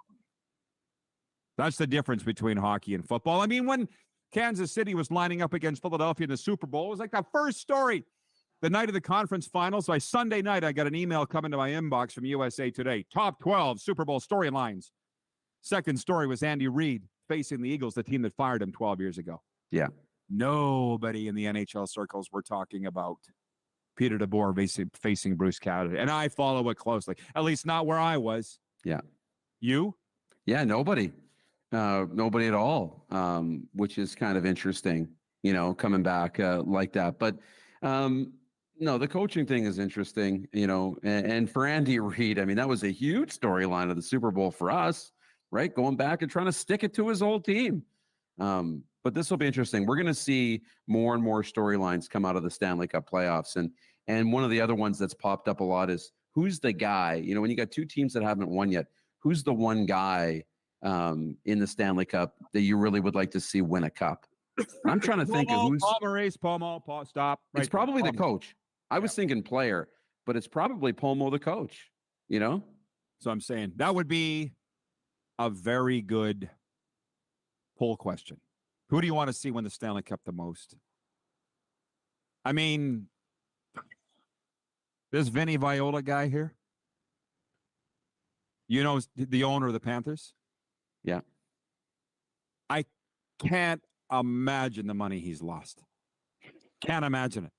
I talk to the big money sports guys down here, and they just go, they can't believe that he held on to the team, but he did. Like, I don't think he's lost billions, but when my friends owned the Arizona Coyotes, they were losing $50 million a year. And that's why they got out. Well, imagine Viola sitting here right now being like, okay, it's all going to be worth it. We're going to win the cup. It's all going to be worth it. They got right to the final. So imagine the stress if they don't win it. But good on him for sticking with it. And it must be a real passion project for him, too, to be able to, to love to own that hockey Well, team. Go Google Vinny Viola, and you'll find out everything you need to know about him. He didn't buy the Florida Panthers to make money. But, okay, now the story time, which everybody loves. By the way, Evan in Manitoba says, Bobrovsky is my pick. He's been through a lot over the years. For sure. Yeah. Jen at the Four Seasons says, anybody but Chucky. LOL. Here we go. Safe Moon Dog says, Tree-Living officially announced. Here's what I said earlier. If you guys were watching earlier, you people. By the way, last night we watched Don Cherry's Rock'em Sock'em hockey, version, the first volume. Wow. He said you people twice in the video. This is from 1989. You people sit back and enjoy. So when they say everything happens for a reason, Grapes probably didn't mean anything untoward, but it was time to go. Yeah. Just with Tree-Living, I don't want to speak ill of my guys in Arizona because they are pretty good guys. But I'm talking about the people with the Coyotes. But they talked noise about Brad Tree-Living, and I believed it. I didn't know anything about the guy. I knew that he had played for the Pats because I had read his byline or whatever, and I knew that he had owned a hockey league, the Central Hockey League, but I didn't know anything about him other than that. Basically, they didn't think that he had the chops to run an NHL team. And I don't think that's letting the cat out of the bag. If they thought he was, they would have given him the job in Arizona. So when he went to Calgary, I was like, in my own mind, because I didn't say it publicly, but I was like, I don't know if he can do it because these guys said this. To be honest, I think he did an unbelievable job with the Calgary Flames. I really did. He's got nothing. Even the people in Calgary feel he did a great job with the Flames. They really did. The hockey people. Yeah. So I think this is a very good hire for the Toronto Maple Leafs. I do. I'm feeling it in my bones. And to be honest with you, I do enjoy being in Florida because I'm not getting hockey ad nauseum. God bless TSN and Sportsnet, but in a way, it's too much. Yeah. In a way, it's too much. So I don't even know who the other candidates were. Who were the other candidates for the Leafs GM job? Yeah, they're so hush hush on who was interviewed. There's some internal candidates that were high on the list, and then the usual suspects, the Stan Bowmans, et cetera, et cetera. But I think Tre-LEAF-ing, to be honest, was the only real name that came out of the search. They were really quiet about who they were interviewing. I understand most of the little interviews that they did do were via Zoom, and Tre-LEAF-ing was the one in person. So he's the guy that I think they wanted to. I think he was the preliminary first choice. And then it turned into him being the guy. And I don't think anybody knocked their socks off on a Zoom call to warrant getting flown out to Toronto. This show, despite the fact there's been no commercials, that maybe is the reason why it's been better. There's been a lot of serendipity and flow here. Yeah. And so I just want to say I was sitting across the street from Gila River Arena in Glendale, Arizona, with the owners of the Coyotes. And one of the guys said, we're going to lose $500,000 this year. And I said, with the Coyotes? And he goes, no, the junior team I own. We're going to lose $50 million with the Coyotes. And I'm like, oh, okay. I'm not going to get into, but he was like, talk like it was like $5. Yeah. Fell out of your pocket. That's the kind of money these guys have. Yeah. But I also knew that, and then speaking with my friends here in Florida, they're just like, not everybody can absorb those losses. Like Vinny Viola just must have ridiculous money to hang on to the Panthers and be willing. So to me, I believe he deserves to win a Stanley Cup. Whereas, not that Bill Foley in Vegas doesn't, but they've been in the NHL for 5 minutes. Like, it'll be a nice story if they win it. But I mean, Bill Foley rules by fear there. It's very clear. I can see why him and Kelly McCrimmon are thick as thieves. Crim's the same way. Yeah.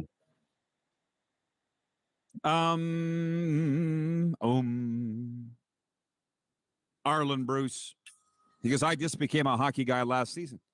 Saying that, I think Vegas is Canada's team and has the energy and momentum to keep scoring multiple goals. That former Blue Bomber's son plays for Vegas. Yes, Keegan Kolazar. We're not supposed to talk about that.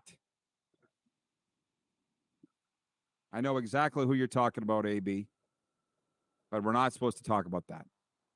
Friday, by the way, will be Football Friday, where we will get, it actually be a great day for a Football Friday, Darren, because there are, is it 3 or 4 games that night? Yeah.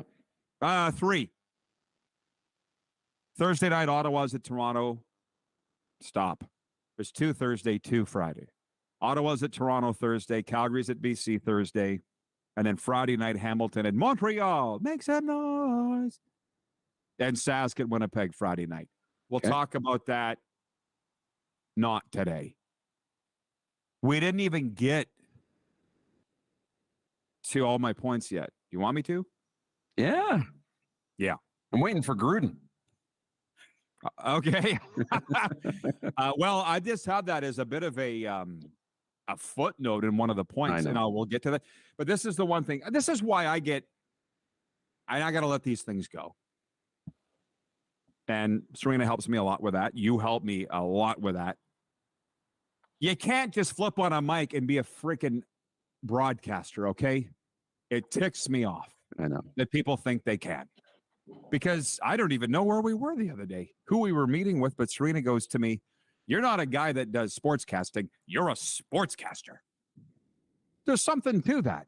There's a difference. Yeah. And I understand why, like, you don't just put on a freaking cowboy hat and you're a cowboy.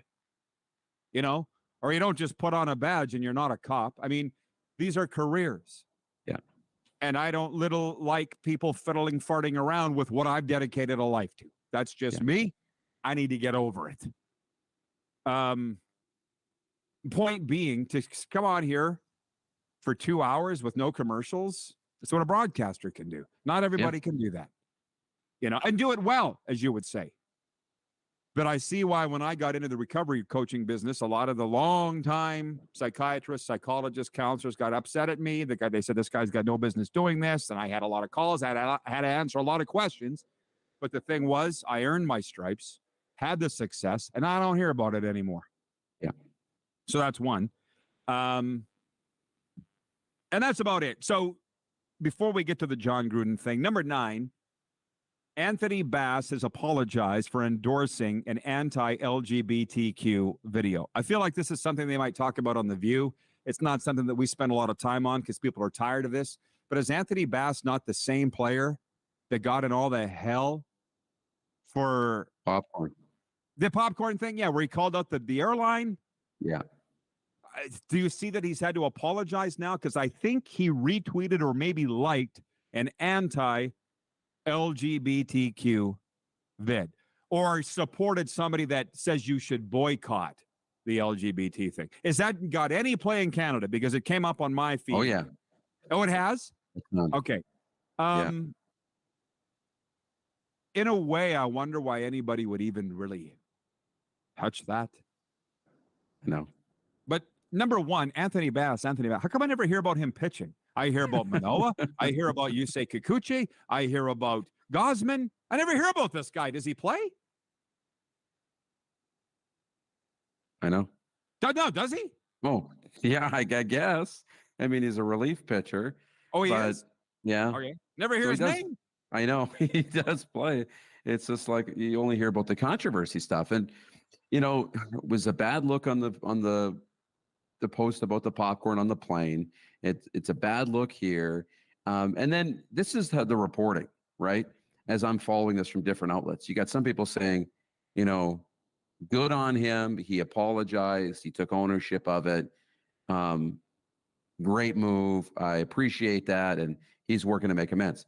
Then I got other people saying, he said, I'll make this quick. I'm not taking any questions, and didn't offer any actual solutions. So this guy's a dirtbag, right? Like, you got 2 different sides taking it completely the opposite. The problem is he put his foot in his mouth and got political or religious, and, you know, it was the Christianity side of it and whatever. And, you know, I understand you believe what you believe and what's in your heart, but also you are a pro athlete and you answer to a ticket paying crowd and a public. And, you know, if too many distractions come up, it doesn't matter how good you pitch. If you're creating a bad culture or a bad brand for the team, the Jays aren't going to keep you around if you keep doing it. Yeah, I think John Schneider needs to go up to his locker and go, Anthony, give me your phone. Yeah. You're done. You're done. Because as much as people, I don't get a lot of haters anymore. Because why? We're not fighting with anybody ever. Yeah. Like we're inclusive, and I understand. And that's where I got over and I just saw your text about taking a break, so we will. But that's where I got over stuff. I realized that we're never going to end racism. We're never going to end anti-gay because a lot of people don't want to end it. Yeah. And they can live their life being that way, and it doesn't affect them at all. And that's where I get the you do you and I'll do me.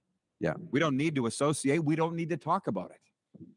You know, but when I grew up on that farm, there's a lot of, you know, rural areas, not just in Canada, but in the States too, where you can go months without being face to face with a black person or a gay person or anybody that doesn't look exactly like you. Yeah. Or think exactly like you. But when I went to Calgary to college, I was like, if I talk like I do here, I can have my ass kicked by noon. Yes. I got to change. But you learn and you evolve. Right. And they don't have to change. They don't want to change. They ain't ever going to change. Yeah. So let's stop fighting, shake hands, and call it a day. So we need to take a commercial? It would be great if we could do a quick one. Okay. And then we'll come back with overtime. We'll be right back with Overtime, everybody. Get your questions and comments in 902-518-3033 or in the chat streams. We'll return in a moment on WQEE Radio, podcast, and streaming.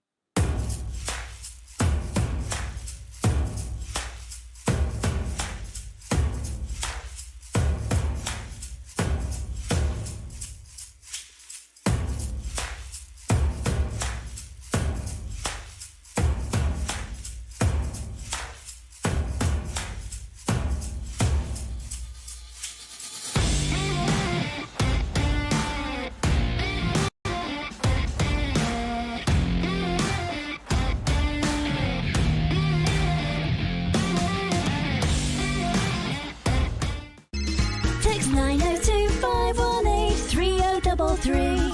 902-518-3033. Pick up your phone and text RP, that's Rod Pedersen. Text 902-518-3033.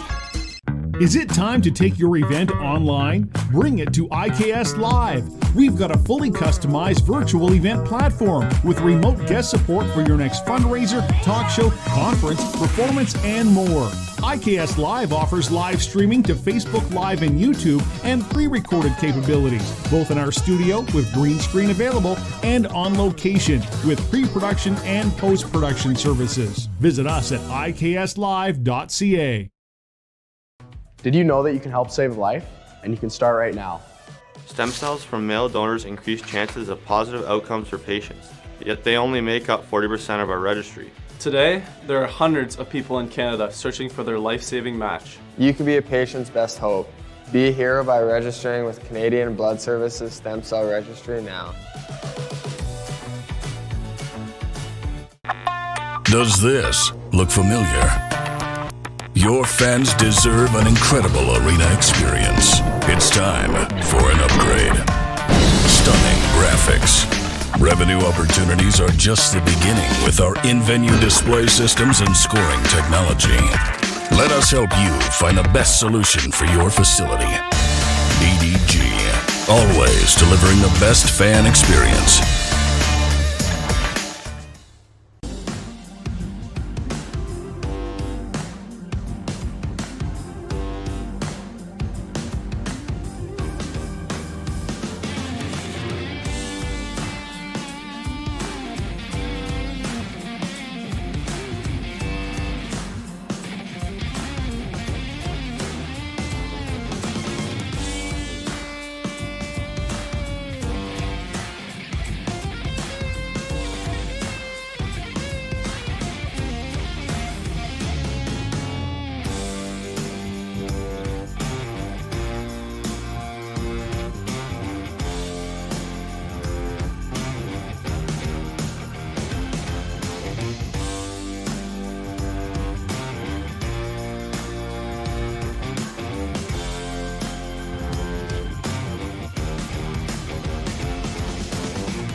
One. All right, we are back for Overtime, proudly presented by the Four Seasons Sports Palace, your home for the Stanley Cup playoffs and the UFC. The Moose is with me here in Overtime as we wind this thing up today, but still plenty of time in it. Said I was going to get to my final points, and I will. John Holmes had a lot to say today, and I appreciate it, from Winnipeg. He just says, a lot of my conversations start, he's talking about himself, I hope this doesn't offend anyone. Kind of burning out from it. Okay. And I'm like, so am I. But that's the point. I learned through COVID that I'm too old to fight. And for those that do want to fight, I got to look at Theo. We've had these talks. You might have been there at Ace Casino. I'm like, dude, where do you get the energy to fight with people on the government and COVID and vaccine? He's like, I enjoy it. I'm like, oh, God bless you. I can't. It wears me out. Not that I argue about that, but just arguing, period. Don't have time for it. Yeah. I said that we would get to that NFL thing and John Gruden. And it actually, and I got to invite everybody to come back tomorrow, although we do call this viewer takeover, I guess, don't we, audience? Yeah. A couple of things. DeAndre Hopkins, I think we're all a little shocked when he got cut. Mm-hmm. But, I mean, he did serve a whopping suspension last year because of PEDs. You see that Deshaun Watson wants to bring him to Cleveland. Yeah. Are you signing DeAndre Hopkins if you're an NFL team? And which teams do you think would be the best? Like Kevin Stefanski, the coach of the Browns, is like, we're good in our receiver room. Yeah. Like, where do you think DeAndre Hopkins lands? And by the way, I believe he was $7.5 million last year. He ain't getting anywhere near that. Well, it depends. Yeah, it depends on what the salary is, right? Yeah. They're saying it's about a $60-some million contract is the value over a certain number of years. Whether that's true or not, or whether that's the case. Cleveland would be interesting. A reunion with Deshaun Watson would be interesting. That's where I think, DeAndre Hopkins was really at his best. That would be fun to watch. But if it's not happening, it's not happening. He has said he wants to play which quarterbacks he'd like to have throw him the ball. All the usual subjects. Lamar Jackson. Well, they just signed OBJ. Kansas City and Mahomes, Josh Allen and the Bills, right? Like these teams for the most part are set. Tennessee's an interesting one for me because they have a real lack of depth at receiver. They don't have a high-end talent. They didn't address it at the draft. They haven't addressed it via trade. It's the one missing piece that could get them back to being a contender. And I know they had fished about a trade, but when you have to give up the draft picks and the capital and take on the bad contract that he had and all the rest, it wouldn't work. But now you can start fresh and be in a much better cap situation. I actually think that DeAndre Hopkins is a good fit in Tennessee. That's where I'd like to see him go. Obviously, I'm a Titans fan, but I think it makes sense financially and from a production point of view. From the audience, Evan in Manitoba says, Hopkins to Browns will fit in nicely with Cooper, DPJ, and Njoku for the right price. I can't see him going that when Kevin Stefanski, and you have to understand, you can't put any stock in what anybody says. So that's why I don't listen to news conferences and interviews. I don't, by the way, I'm not missing anything by not. But if the coach says we don't need him, I can't see them signing him. That's right. Despite Deshaun Watson. Why wouldn't Deshaun Watson want him? Look what they did. 3 Pro Bowls together. I know. Of course, Deshaun Watson's going to want him, but the coach doesn't. Carlos in Indianapolis says, slightly more free-flowing format, still the fastest 2 hours of the day. Approved. And before I read the John Gruden thing, a note that I got from a PR company. According to data presented by sportslens.com, NFL's total attendance hit an all-time high last season at 18.8 million, showing a massive increase of 1.6 million fans over 5 years. The headline is NFL's total attendance skyrockets after 4 years of decline. But being a football fan in America does not come cheap. According to TMR NFL Team Marketing Report, the average cost for a family of 4 to enjoy a home game in the NFL, including refreshments and merchandise, has almost tripled in the past decade, jumping from $200 to close to $600. Still, the number of people watching regular season games live at the stadiums continues to climb. And is that all I copied? Yeah. So the cost has tripled. Yeah. The attendance has gone up. That's not something that we will spend a ton of time on today. I just want people to think about that. And I'm not necessarily right, but the reason I think it's happened is that the NFL really, because I've been following it closely over the last 10, 15 years, 20 at the most, it's marketing. They're everywhere. And it does cost money to market, but it also can be done with just hard work. And that's where I get really upset at the CFL, because I had a front row seat in the trenches when this was going on. And just seeing the NFL blow by the CFL in Canada. America's another thing, but the CFL didn't want to be everywhere. I'm not sure they still want to be everywhere. The evidence is right in front of your face that they don't, and now they're paying the price. Yeah. The NFL's earned it. But to the John Gruden thing, John Ohm in Winnipeg just asked, what is Gruden's consulting fee? You saw that he went down to New Orleans and he met with the Saints about offensive consulting. Let's just put it that way.